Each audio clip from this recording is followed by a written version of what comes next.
I'm Ted Meyer in Los Angeles, California. And I'm Vanessa Osman, also in California. It's so nice to see you. I've been wanting to talk to you for ages. I just find your stories amazing and inspiring. Before we get to the amazing part, let's get to your accident. Right. So back in December of 2003, I was dooning in the desert with my then boyfriend and a bunch of his relatives and our friend. He lost control of the car.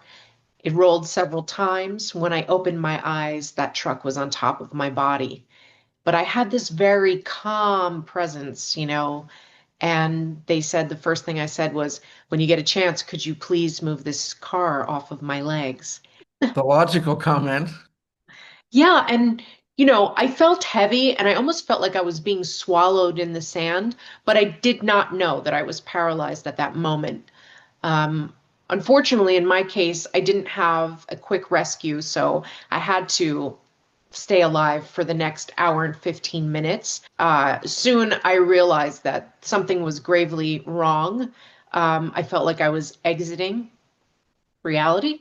I Mhm. had a voice tell me it was not my time yet. Quickly found out that I was a quadriplegic, that I broke C5, C6, that I had a spinal cord injury, but no one told me clearly that I had a 5% chance of surviving the 8-hour surgery that was dictated by phone to the surgeon that performed the surgery by the Mayo Clinic. And that was before even video phones I or mean, anything, right? 2003, right? We were like in primitive stages of communications. All right, so let's talk a little bit about your life since then. And I've Yes. watched you sort of go from melancholia to like your life is really doing great things now.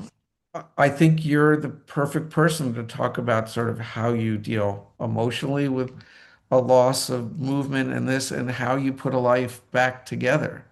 So let's talk a little bit about your state of mind after this and you're adapting to not being able to move and being more dependent on people.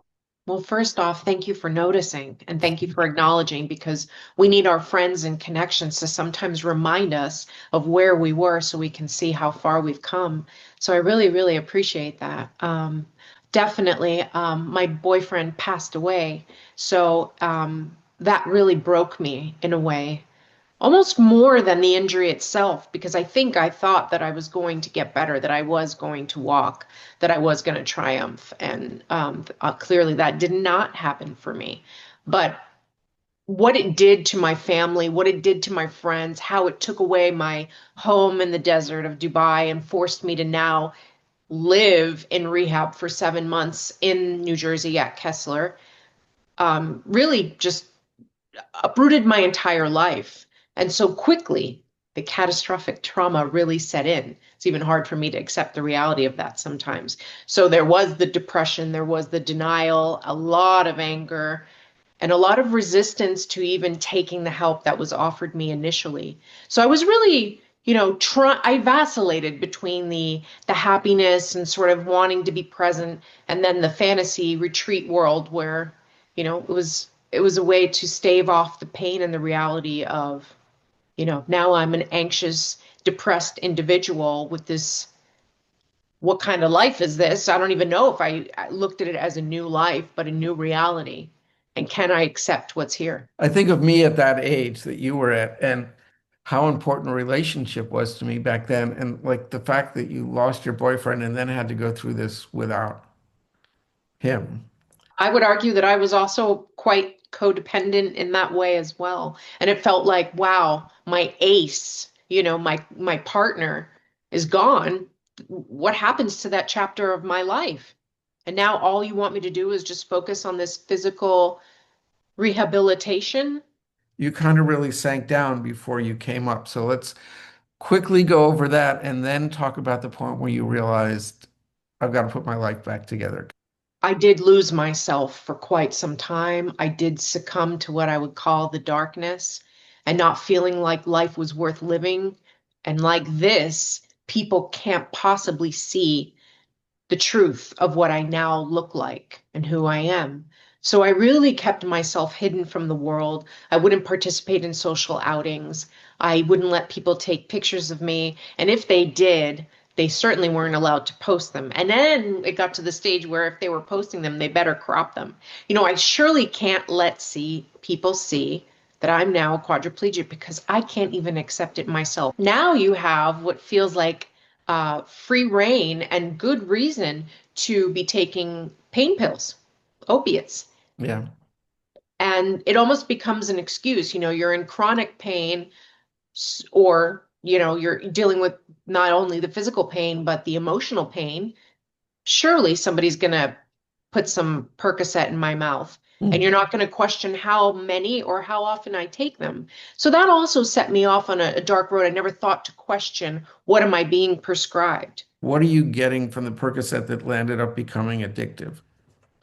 It was providing a super highway for me to be disconnected and disengaged from reality. All right, so this period lasted 10 years. Yeah, definitely. So what clicked? When did you have the aha moment, as Oprah used to say, that like times needed to change? Times needed to change when I really saw that nothing was changing. I was sick and tired of being sick and tired. And I think I was getting little whispers from the universe. This little meditation guru came into my life, and this person showed up, and they were drug and alcohol free. And this other person showed up, and they were in a chair, and they were an actor with an agent in Hollywood. And this other person came into my life, and they were a C2 quad and flew a plane. And there were too many like little beads, and the little beads suddenly became strung. And then I was like, oh, that's a pretty necklace of like great stuff. I think I had crossed the line one too many times of things I thought I would never say or do. And the depression became so great that, yes, it required me to maybe seek other therapists and doctors.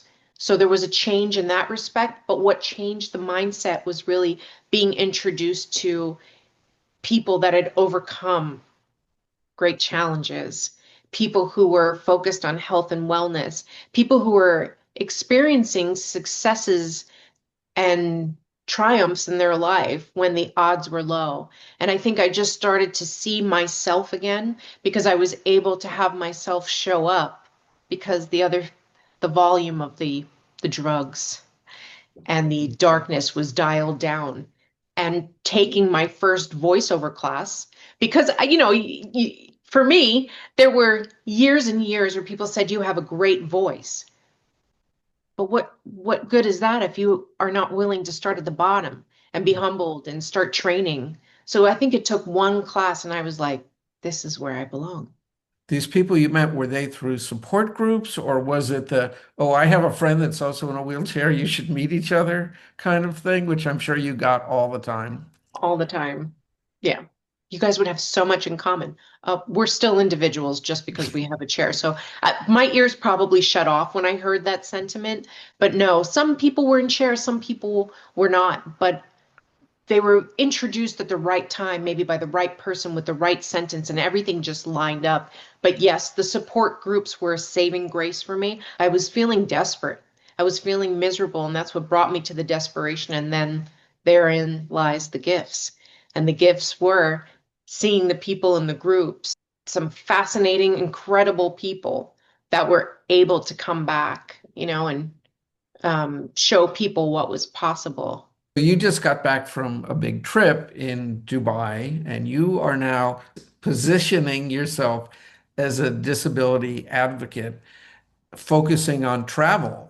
I look at your chair, which is a very heavy thing, and I can't even sure of the logistics of that. So this seems like a really important subject. Tell us about this new career. I am just as surprised, shocked, and amazed and grateful as you can imagine because this was such an opportunity to go back to what I do consider home because I spent my formative years there. I'm not from there, but Dubai raised me, and to be able to go back and speak at an accessible travel and tourism international conference, as well as be present at the Abilities Expo showing off some of my assistive technology that has changed my life, was incredible. And at the same time, I'm glad you mentioned it. A lot of people are disabled in some way, but I don't think we see the high level quadriplegic as often traveling in a $60,000 plus wheelchair that weighs 450 pounds. I'm also a person that still requires quite a bit of assistance. So, what does accessibility really mean? And I think with this trip, it was beautiful, so grateful to the conference organizers. But I also saw some of the limitations, which also made me think about where are we at in the United States and how far do we have to go? We've come a long way, they've come a long way, but there's still so much work to do. And I'm just glad I get to be part of the conversation. And I really, for me, like service is the most rewarding to be able to teach others, to give back, but also, I think we had spoken about this before too. How many of those people present at the conference were able-bodied, most likely without a disability, and don't truly grasp the concept? Sometimes we're so woke and focused on the words, we don't actually know the meaning and Mhm. how that truly impacts the end user. So to have more of that presence of the population interacting and being taken seriously on the platforms, on the panels, what a great honor for me. 22 years since your accident. Mhm. You're in a good relationship. You've got multiple careers going. What else is on your plate? Today, I'm fortunate enough to be a model, a writer, voiceover artist, on camera actor, and hopefully more in the accessibility advocacy arena. But it all just started with starting small and channeling those early childhood dreams of being an artist and being out there. And I don't think I ever thought I'd be doing it as a quadriplegic, but surely in my walking part of my life, I was denying what I really wanted to do. I was denying all the passions, all the things that I think I was meant for. And I think that pivot, that albeit painful and drastic, was necessary to bring me back to who I was meant to be, what I was truly meant to be doing in this world. So it's just amazing that I get to live this life now despite XYZ. Well, that's a good place to end because it's pretty upbeat. Well, it was great to talk to you, and I'm just going to say again, as someone who's, known you peripherally, I was through Facebook, and I've Yeah. watched this journey through pictures, and it's just amazed me, and I'm really thrilled for you. Watching your life change from afar, and I'm glad we got to talk. Thank you so much, Ted. You're a great friend, a great artist, and I'm loving what you're doing for the community out there. So thank you for having me. Sure. Thanks.